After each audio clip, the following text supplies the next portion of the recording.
Продолжуваме со посетите, обновата на Македонија доаѓа. Денес сме во посета на општините Делчево и Македонска Каменица.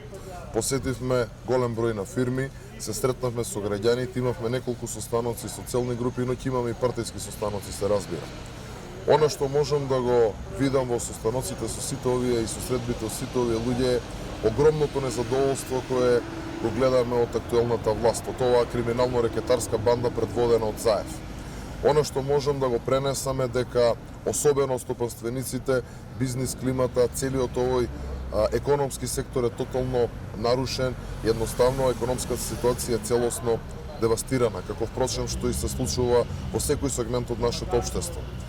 Луѓето очекуваат промени, луѓето очекуваат дека конечно ќе дојде обновата на Македонија, каде што нашата држава ќе ја направиме едно пристојно место за живење, каде што секој еден од нас ќе може да има еден квалитетен живот.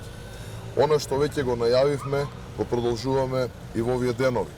Како што веќе имавте прилика да видите, најавени се огромни инвестиции во инфраструктурата. 2 милиарди евра инвестиции во инфраструктурата, нов автопат кој ќе ги поврзува Скопје и Битола преку Велес и Прилеп. Повеќе од 150 километри инвестиции во нови експресни патишта, но и буквално нема да оставиме нити еден магистрален пат кој што нема да биде саниран, односно рехабилитиран. Нови инвестиции во железницата и во пругите, нови инвестиции во канализации и водоводи, но и нови носење на нови авиокомпании кои што ќе понудат ефтини летови. Знаете дека тоа можеме и знаеме како да го направиме.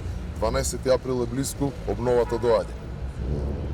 До нас пристигна информации за вршење на притисоци од страна на локални функционери на СДСМ, вработените во локалните институции. Што би имале да им порачите на овие луѓе кои што се на некој начин притиснати на своите работни места, како и на самите раководители кои што го вршат тој притисок? Точно е ова и одговорот за жал ќе го поделам во два сегмента. Првично се притисоците кон оние луѓе, оние вработени во администрацијата кои што се поддржувачи, односно членови на ВМРО ДПМН. И овде имаме огромен притисок спрема нив.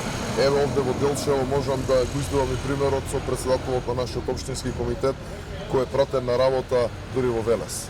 Но притисоците се гледаат и врз останатите вработени во сите оние на сите оние луѓе.